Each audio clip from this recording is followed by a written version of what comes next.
नमस्कार, स्वागत है अपना बिहार में। कुर्था के डाक बंगला में जदयू नेता यश वर्मा उर्फ उत्तम कुशवाहा के नेतृत्व में बिहार के मुख्यमंत्री नीतीश कुमार का 74वां जन्मदिवस धूमधाम से मनाया गया। जेडीयू नेताओं ने केक काटकर बधाई दी और सुशासन की उपलब्धियों को रेखांकित किया। उत्तम कुशवाहा ने कहा कि नीतीश कुमार बिहार में विकास और सुशासन के प्रतीक हैं। उन्होंने विपक्ष पर निशाना साधते हुए कहा कि माई बहन योजना मात्र एक गुमराह करने वाली योजना है, क्योंकि 5 करोड़ से अधिक महिलाओं को 2500 प्रति महीने देना बिहार के बजट से संभव नहीं।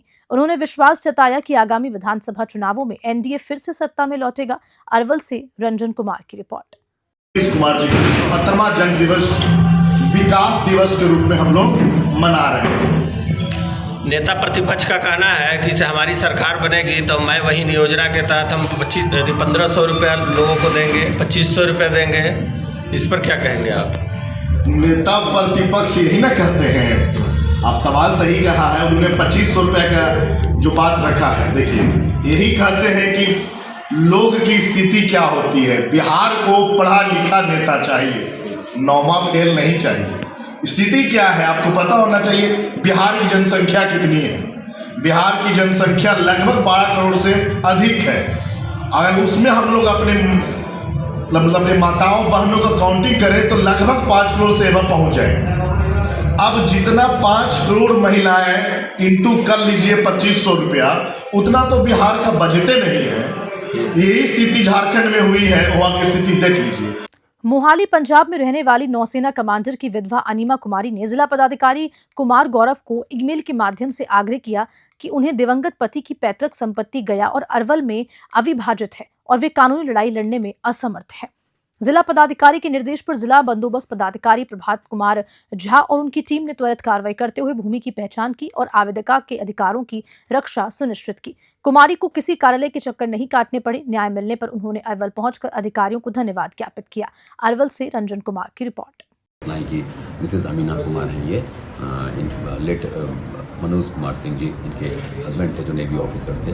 उनका कुछ कतिपय कारण से डेथ हो गया, तो ये बहुत परेशान थी और डीएम सर को फ़ोन की थी कि देखिए इस ढंग से नाम जुड़ रहा है, मेरे जो संपत्ति है हमको पता भी नहीं है कि मेरी संपत्ति कहाँ है, कितना है, उसका क्या एरिया है, और सब लोग बेच रहे हैं। तो इनके एक बेटा इनका है रेवंत लोकेश जो सामने में बैठे हुए हैं, और एक किया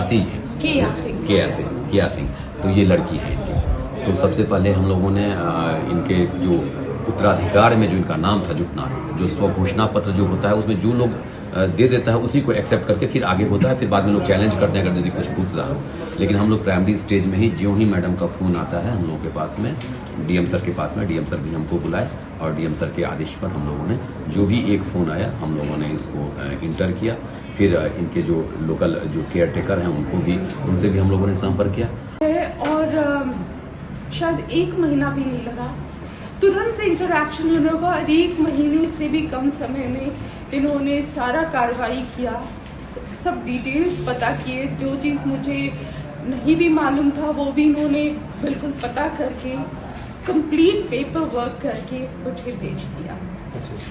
सो मैं बहुत ही हैप्पी और सेटिस्फाइड नहीं थी। मुझे नहीं मालूम था कि जो एक हम लोगों के दिमाग में ये सोच होता है ना कि गवर्नमेंट ऑर्गेनाइजेशंस में इतना जल्दी काम नहीं होता है या किसी और तरह का लेन देन होता है, बिल्कुल कुछ नहीं हुआ। इतना ट्रांसपेरेंटली और इतने अच्छे से सबने सहयोग दिया है कि मैं खास करके आई हूँ। मुझे कुछ काम नहीं था, मैं खास करके आई थी सिर्फ थैंक यू करने के लिए कि there are good people and this यहाँ का जो एडमिनिस्ट्रेशन इट इज़ एक्सीलेंट।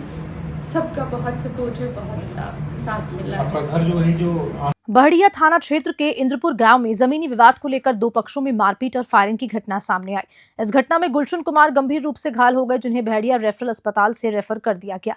बता दें कि सूत्रों की माने रबी फसल की कटाई को लेकर विवाद हुआ, जिसमें गुलशन सिंह और अन्य लोग फसल कटाई रोकने पहुंचे तो दोनों पक्षों में झड़प हो गई और मारपीट के साथ हवाई फायरिंग भी की गई। पुलिस मामले की जाँच कर रही है। आवेदन मिलने पर होगी कार्रवाई।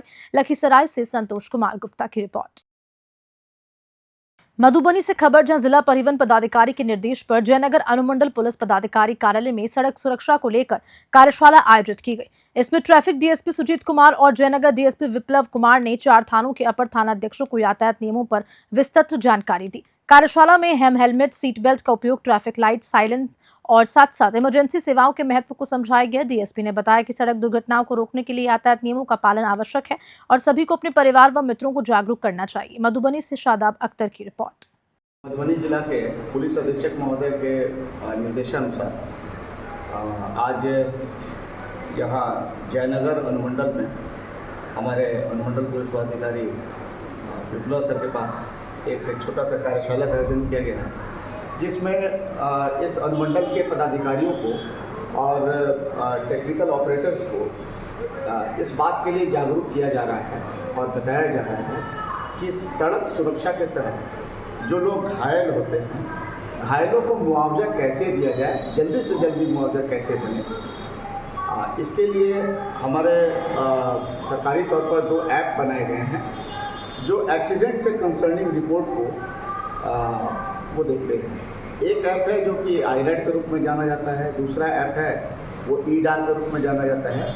तो हम लोग विशेष करके जनता के लिए, वो जनता जो एक्सीडेंट में घायल हो जाते हैं और कुछ लोग उसमें मर जाते हैं, तो उनको मुआवजा देने के लिए जो हमारे यहाँ ऐप बनाया गया है, उस ऐप के सहारे कैसे जल्दी से जल्दी मुआवजा दिया जा सके, इस विषय पर उस ऐप का कैसे ज़्यादा से ज़्यादा लोगों के बीच में प्रसारित करके लोग उस बात को समझें, हमारे सारे पदाधिकारी उस पर कार्य करें, इसी के लिए यह कार्यशाला का आयोजन किया गया।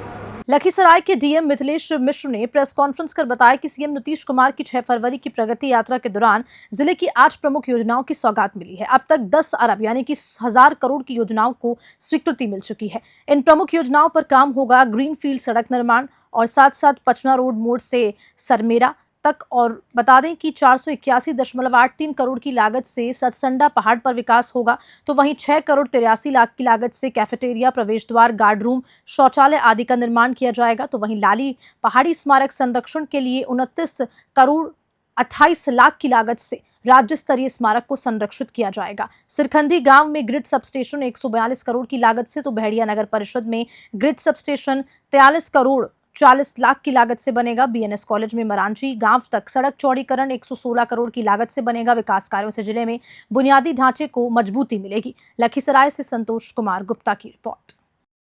जहाँ तक पुल बनाने की बात है, उसका भी चूँकि वो योजना पहले से स्वीकृत थी, उस योजना का शिलान्यास किया गया है। माननीय मुख्यमंत्री को उसका अलाइनमेंट भी दिखाया गया था। तो उसकी जो टेक्निकल टीम है पुल निर्माण निगम, उनके पास 2-3 विकल्प दिए गए हैं। वो लोग अपना DPR बना के उसके बाद जब उसका टेंडर होगा तो उसमें ये चीज़ निकल के आ जाएगी कि उसका अलाइनमेंट कहाँ से हो रहा है। स्थानीय प्रशासन से जो फीडबैक देना था, मैंने उनकी टीम को दिया हुआ है।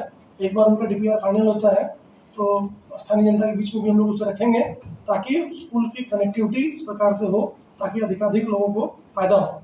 उस पुल बनाने का उद्देश्य यही है कि लखीसराय टाउन और क्यूल टाउन या क्यूल का जो रेलवे स्टेशन, दोनों के बीच में एक बेहतर कनेक्टिविटी हो सके। आज के दिन अभी जो कच्चा पुल का रास्ता है, उस पुल के रास्ते से लोग आवागमन कर रहे हैं, बारिश के समय वो पुल बंद हो जाता है।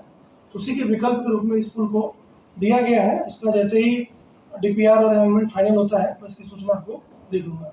खबर रोहतास से है, जहां पर सासाराम की धर्मशाला से श्री कृष्ण गौशाला तक खाटू श्याम भक्तों ने भव्य शोभा यात्रा निकाली। बिहार प्रांतीय मारवाड़ी सम्मेलन के द्वारा आयोजित इस पद यात्रा में महिलाओं सहित सैकड़ों भक्तों ने उत्साहपूर्वक हिस्सा लिया। भक्तों ने हाथों में पताका लेकर जयकारे लगाते हुए नगर भ्रमण किया। भजन कीर्तन के साथ यात्रा पूरे शहर से निकली। फाल्गुन मास में खाटू श्याम की विशेष पूजा अर्चना का महत्व बताया गया है। भक्तिमय माहौल में सासाराम हुआ रंगीन। रोहतास से राहुल की रिपोर्ट। मारवाड़ी बिहार प्रांतीय मारवाड़ी सम्मेलन शाखा सासाराम के अध्यक्ष हैं, प्लस निशान आयोजन समिति के व्यवस्थापक हैं। प्रत्येक वर्ष की भांति इस वर्ष भी खाटू श्याम जी जो राजस्थान में स्थित हैं, उनकी शोभा यात्रा हर एक फाल्गुन मास में पूरे देश में निकलती है, जिसकी कड़ी में आज सासाराम में निकला। धमतारा रोड स्थित जीवी वाटिका से निकल करके नगर भ्रमण करते हुए 115 साल पुराने सासाराम के ऐतिहासिक वृद्ध गौशाला, जिसमें वृद्ध गाय की सेवा होती है, वहाँ पर स्थित कृष्ण मंदिर में ये यहाँ पर बाबा श्याम का शोभा यात्रा निकल रहा है। जी हाँ, निशान यात्रा जिसे कहते हैं। हाँ। ये यहाँ से निकलेगा 3.5 किलोमीटर की दूरी पर और गौशाला जाके समाप्त होगा। अब वहाँ भजन कीर्तन बस। कौन कौन लोग भाग ले रहे हैं इसमें? यहाँ सब श्याम भक्त। अच्छा अच्छा, जो आ जाए वो श्याम भक्त। क्या नाम है आपका? नेहा अग्रवाल। और इसी खबर के साथ अपना बिहार में इतना ही। नमस्कार।